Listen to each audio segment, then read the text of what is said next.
Bienvenue sur Le Regard de Soise, la chaîne de la culture en Avignon, épisode 3 sur l'histoire du Festival d'Avignon, expliqué par Adrien Blancard, précédé de quelques images de la Fabrica, théâtre du Festival d'Avignon.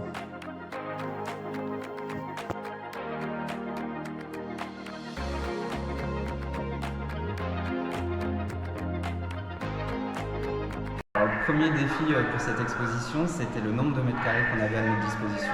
300 mètres carrés, c'est assez peu pour parler de 80 ans de festival. Donc l'idée, ça a été non pas d'avoir un parcours chronologique, mais plutôt thématique. Et donc, on propose différentes grandes thématiques qui permettent de comprendre vraiment et de saisir ce qu'est le Festival d'Avignon, même si on n'y est jamais venu. Et au sein de ces thématiques, ça nous a surtout permis de brasser un peu toutes les époques. Et donc l'idée, c'était de vous proposer un petit focus sur deux de ces thématiques. Le premier focus, c'est celui du public.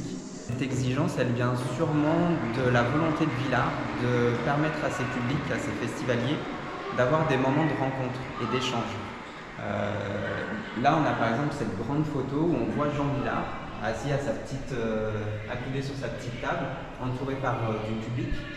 Et donc l'idée, c'était vraiment de permettre aux festivaliers d'avoir un temps d'échange, de rencontre, à la fois entre eux, avant et après la représentation, mais aussi avec les artistes qui étaient à l'origine du spectacle.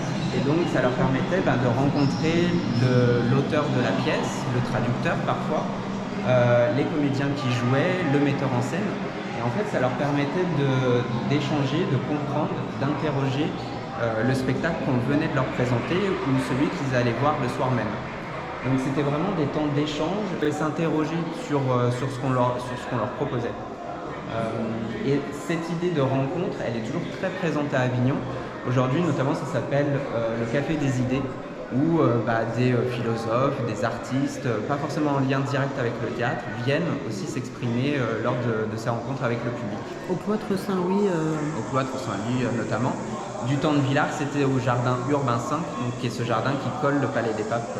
Ces rencontres, ces échanges, ça a vraiment créé chez le public avignonnais une certaine exigence dans ce qu'on leur présente. Et c'est ce qui peut parfois expliquer que le public se manifeste de manière assez bruyante lors d'une représentation. C'est quelque chose qu'on retrouve assez rarement dans d'autres lieux de spectacle.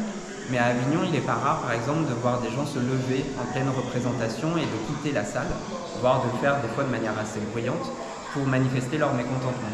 Et de la même manière, quand le public aime une pièce, il sait aussi la défendre et manifester son enthousiasme.